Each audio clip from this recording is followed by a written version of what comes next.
Welcome to Just the Tip with Mike and Ishea, where we do not go all the way in. We just just the tip, just a little bit.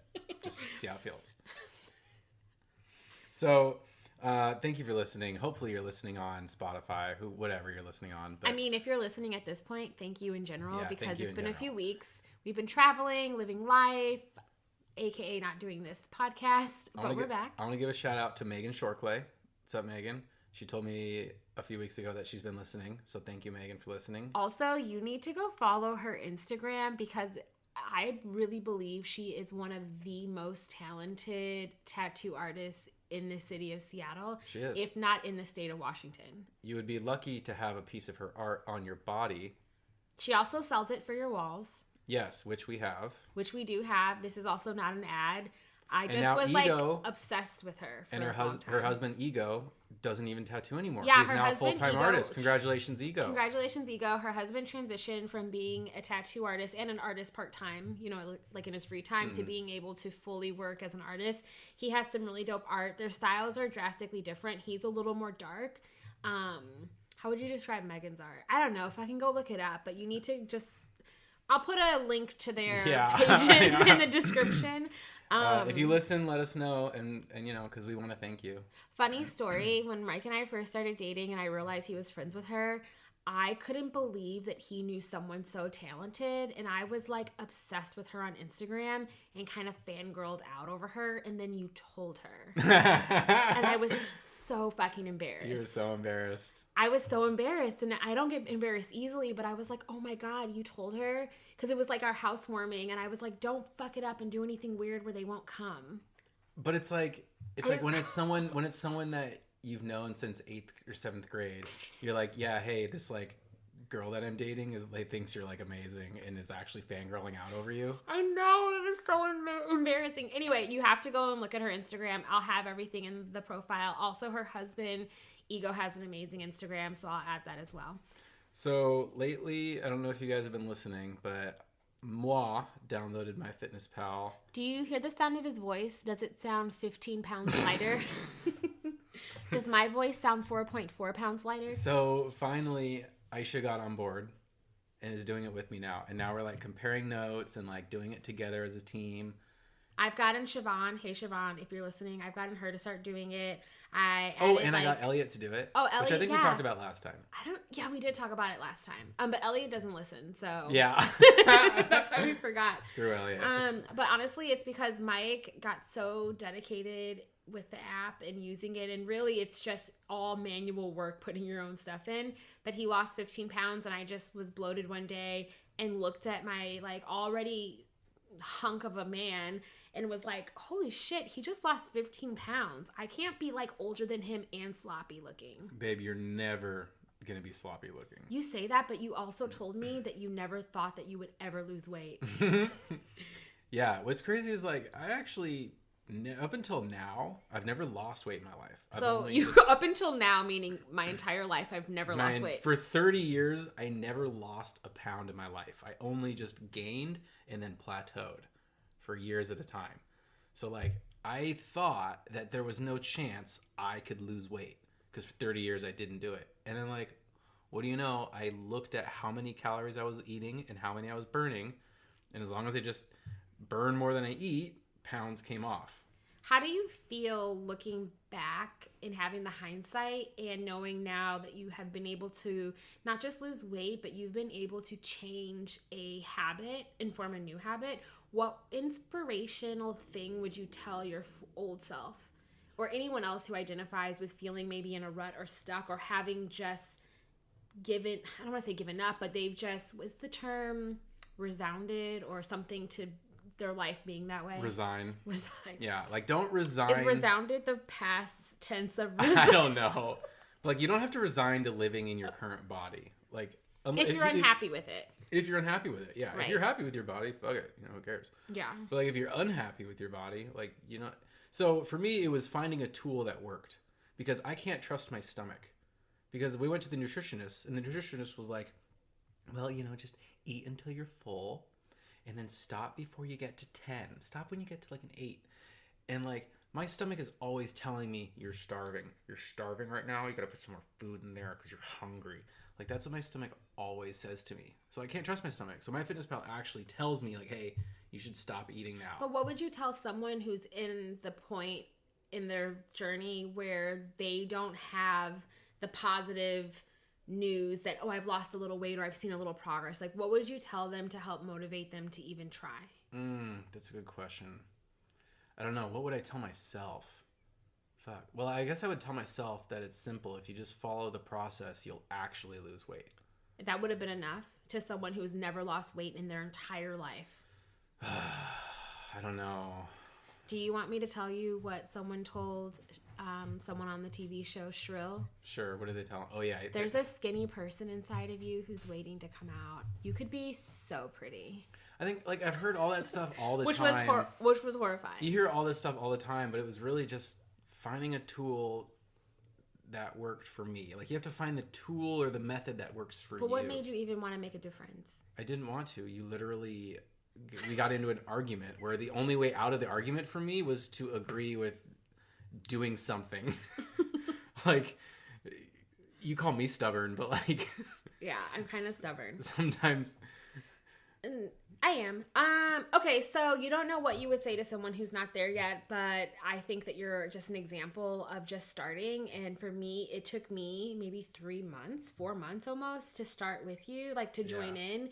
And we're both fucking stubborn. And so for me, it was just being inspired by your discipline. So maybe an accountability partner, I would say, because it may not be something you need because you're extrely disciplined on your own. The app is my accountability partner. Okay, that's good. So for me, the app wasn't enough to be my accountability partner. I needed to see the evidence. You were like a flat tummy tea Instagram ad in my face, but I knew it wasn't a scam.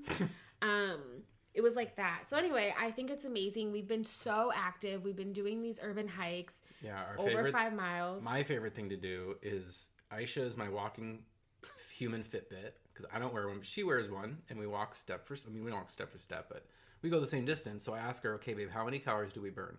I put it into my app, and then I get all these extra calories I get to eat. So the only reason I work out is so I can eat extra food. So that's my favorite part, is that now we're working out together more often. And I get to eat extra food. So in terms of us doing this new journey together, what else is going on? What else is going on? Well, last night we drank rosé because we had walked 5 miles. So we had extra food we could eat. And we watched Generation Wealth on Amazon videos. So Generation Wealth is an in-depth look at one photographer's capturing of the rise of like the reality consumerism generation in like, I would say like the mid 90s. And it was kind of disgusting the way that our country has gone. And it was even more disgusting that our country has set the tone for the fucking world. Yeah. So everything's going to shit. What's crazy is to watch that and see like to see someone just examine how perverse our culture has gotten. Like, American culture it's like not rooted in family values anymore, or like loving your neighbor. Like, it's all about consumerism, buy it, don't make it. And what I like is like watching that and then thinking about every year, you know, the places doing happiness surveys, and some of the Icelandic countries always coming in on top, and America is never on top for happiness because we're workaholics and we're consumerholics. Well, it's the idea, I think, that we're forced this idea that we aren't happy and happiness equals getting that one extra thing. So whether that's getting a house or buying a car or getting that job or getting whatever the fuck, it's always something. There's no idea of being content, and you always have to be consuming. And the saddest thing is really seeing people who actually don't have, the majority of people in our country don't have anything. And watching those people wear their wealth on them but really have no wealth, it's been so disturbing. And I've been paying way more attention to financial literacy, and I had 3 credit cards. I paid off 2. I'm really doing well in the midst of a plan paying off my 3rd one, which will be done this summer. And when I really started examining just interest rates and how much we pay and how much money we're just fucking bleeding out, it made me feel so fucking disgusted. And I really wish that more people would unplug from that type of like matrix, if you will. And even with some girlfriends, everyone doesn't feel comfortable talking about money. Everyone doesn't feel comfortable talking about credit and debt. And it's something that I'm really interested in, and I want to share my journey because as I have learned better and gotten access to better information, I'm someone who wants to share it, because if one person can avoid the things that I've made mistakes in and it could help someone be better, that's all what I'm all about. And I think you, Mike, because you've also been very much an example of a really healthy relationship with savings and debt and finances. And yes, we both have different backstories and the reasons why we feel the way we feel, which I'm sure we could unpack in therapy. Mm-hmm. But at the end of the day, you do a really good job and you help inspire me. And also we're getting married, so my shit's about to become your shit. Yeah.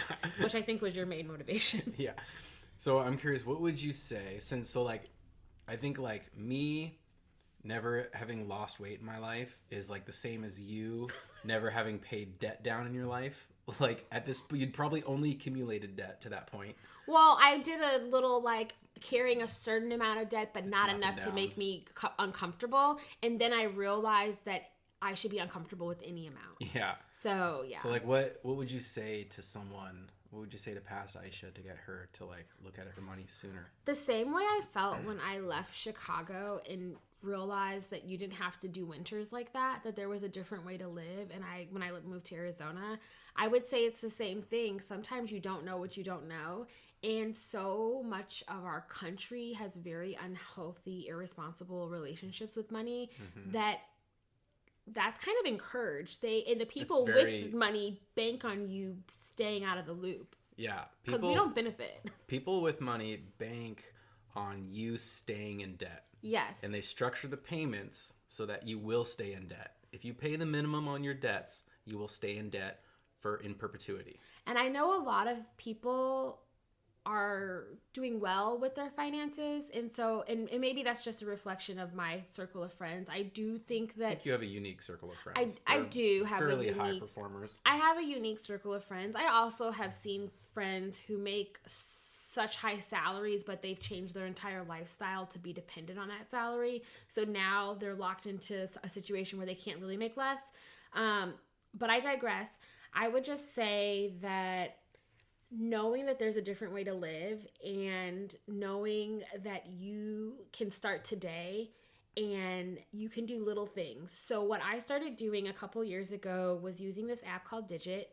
And what it does is it goes into my bank account and transfers over between cents to $15. It kind of looks at my bank account and my balance, and it gets to know the behavior, and it just transfers money every day. So one for me was being able to save money without it being active. I passively save money. I think Bank of America or some other banks have it where you can every transaction round up to the dollar and deposit the cents or whatever. So that was one thing. And once I started seeing the money I was saving, I realized through you that it doesn't have to just be play money. It doesn't have to just be for a vacation. Yeah. And the idea that honestly, as long as you're carrying debt, you always have something that your money can go towards. Yeah. And I had to I had to be disciplined with myself to say, I want fuck you money. When you're in a situation where you have to make a different decision than what you want because of finances, it does suck. And then also we're getting kind of old to be not able to live our lives the way we want to because we're tied to debt. So for me, my goal is to have a certain amount of money saved so that I buy myself really the freedom of choice in time. Mm-hmm. So I think if you are someone who's struggling with saving, one, find a passive way to save. Two, look at how much debt you actually have. Look at your interest rates. Figure out what you would need to do to pay it down. Then stop using those cards and don't accumulate new debt. But more than that, set a goal and a time frame for what you're working towards and think of all the shit you can do with your money when your debt's paid off. Yeah. So it feels good. I get really excited about paying off my credit card. I get really excited about being almost done with this IRS obligation I had. I want to say that, like, it was a big leap just for you to catalog all of your debts. So I know with people I've talked to several people in my life who have had debts, and they never give you a straight answer. And the reason is because sometimes ignorance is bliss, and they don't have a straight answer because they haven't actually gone through and cataloged what they actually owe to who.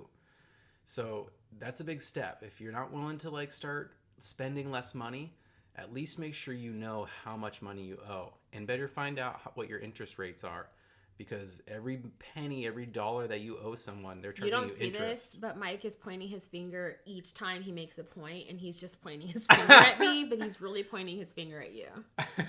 I would say also adding on to that, sometimes people are not in an emotional space where they can handle the living in the reality of what their life is. And money and debt is a very easy way to escape your reality, because you're literally spending money that you don't have, that doesn't exist, that's not real. Yeah. So I think it takes a lot to even say, this isn't actual money. Actual money is what I have cash. You know what I mean? Like, that's what I actually have. But then it's like, do you really have that? Because it's like paper and not real and whatever. But I just think that being honest with yourself and saying, I'm going to make an active effort to live in my actual reality, and that includes, this is what my debt is, this is how much money I have, and please, by all means, stop fucking caring what everyone thinks. Stop caring what people think about where you travel, what kind of place you live in, what kind of car you drive, what kind of clothes you wear. Who fucking cares? Siobhan and I talk about this all the time, and it's one of her sayings, but like, what bill do you pay in my house? Because if we can start there, and you can answer it, then we can have a conversation about what the fuck I'm doing with my life and how I'm living. But so many people are trying to flex for people who really don't give a fuck and who are literally not paying your bills, and you're in debt, or you're 1 or 2 paychecks away from being like in total panic mode. I feel like we're way past the tip. We're past the tip, but it's just like, I think you guys needed a couple strokes with this finances.